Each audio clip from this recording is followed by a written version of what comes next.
Okay, but Luke is used for that. Sell everything and give it to the poor 3 times in chapter 12, verse 31, 14:33, 18:22 was that rich young ruler. We looked at that. Give everything you have to the poor. Jesus 3 times said that.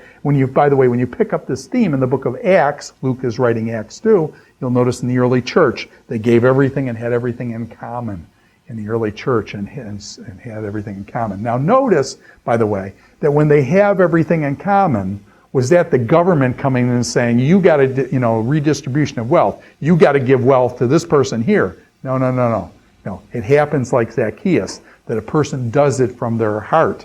It is their choice. He doesn't take the wealth from the people. It's their choice to give it in generosity to the poor.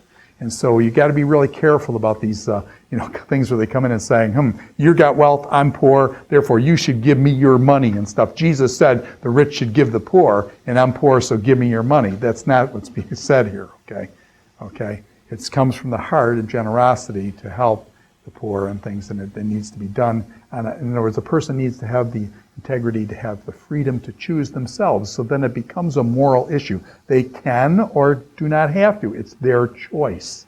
And choice, if anything is a big deal in Scripture, the issue of choice and the individual choice is a big thing that needs to be guarded. And in our culture, we're wanting to legislate what must be done and make it a must and things, and it's got to come from the heart. All the rich people did not give all their stuff away. We're going to see Joseph of Arimathea helps Jesus with his tomb, but Joseph of Arimathea is a wealthy man. When you get into the book of Acts, you're going to see Lydia, who's a seller of purple. She's a wealthy lady. She helps them out of her wealth, okay, but she doesn't give it all away to the poor, okay? She uses her wealth for good.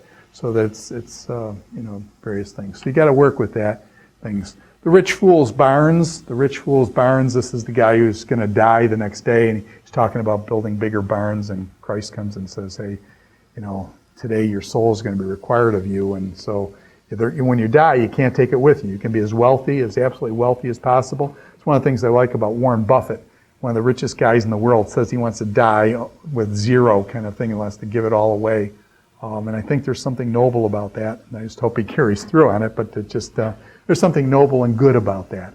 And that's kind of the way of Jesus, and things. So, rich fool's barns, you can't take it with you, and how are you going to use it?